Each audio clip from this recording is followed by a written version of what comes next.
Disclaimer: the views and opinions expressed in this article are those of the authors and do not reflect the viewpoint of Al Arabiya English. The two missiles fired at Mecca and Riyadh Airport in late July and early November bore the trademark of the Iranian Shahid Bagheri Industries, which is already on the sanctions list of the United Nations. Mohammed Ali Jafari, commander of Islamic Revolutionary Guard Corps IRGC, has acknowledged that his forces played a significant role in the killing of former Yemeni President Ali Abdullah Saleh. Today, Yemen is ruled by the Ansarullah Houthi movement, and Iran's assistance is confined to advisory missions and spiritual support, which Yemen needs most, he noted. IRGC admits role in Yemen. Now it is crystal clear what Jafari means by advisory role. IRGC's role in Syria has been a mirror image of what the general means by advisory role. It is hardly news after almost 7 years of civil war in Syria that IRGC's external arm, the Quds Force, is involved up to its eyeballs in that conflict, which has left over 400,000 people dead and millions other homeless. IRGC's Quds Force chief, Maj. Gen. Qasem Soleimani, has been frequently spotted on the fronts in Syria and Iraq. It is of course the first time that such a high-ranking IRGC official has openly confirmed that Iran is involved in Yemen's prolonged and destructive war, despite the fact that there have been many indications that Iran is directly aiding this.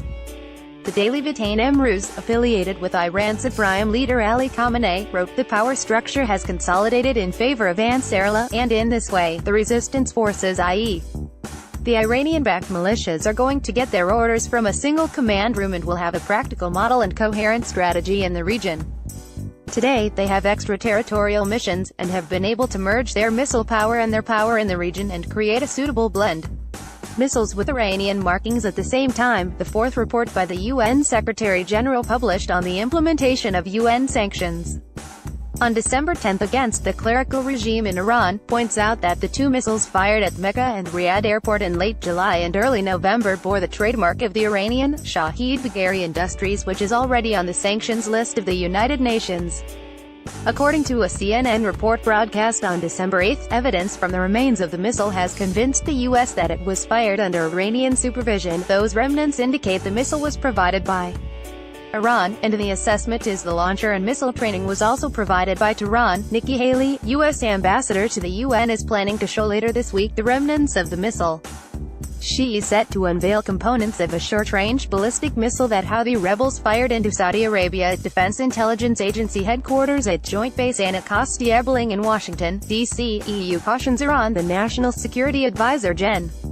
H.R. McMaster spoke at a security forum earlier this month about Iran's hideous interference in Iraq and Syria.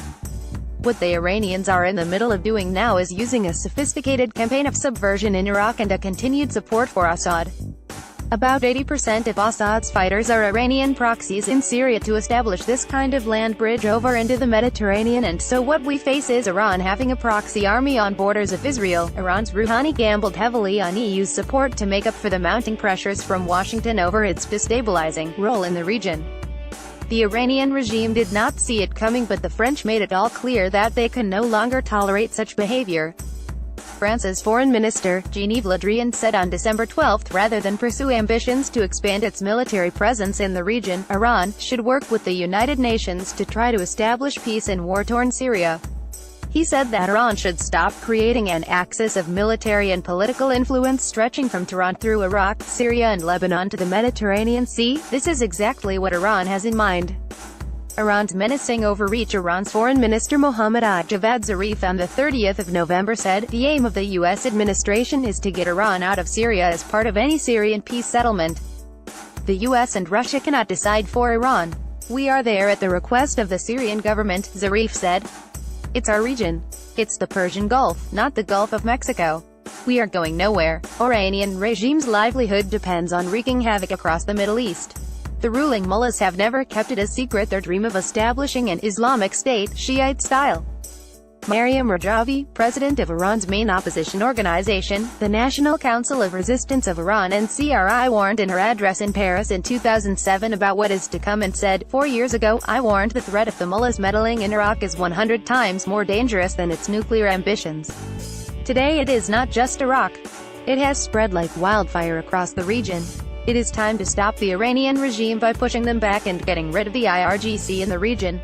Reza Shafi is a member of the Foreign Affairs Committee of the National Council of Resistance of Iran (NCRI). Show more. Last update Saturday, the 16th of December 2017, KSA 0820, GMT 0520.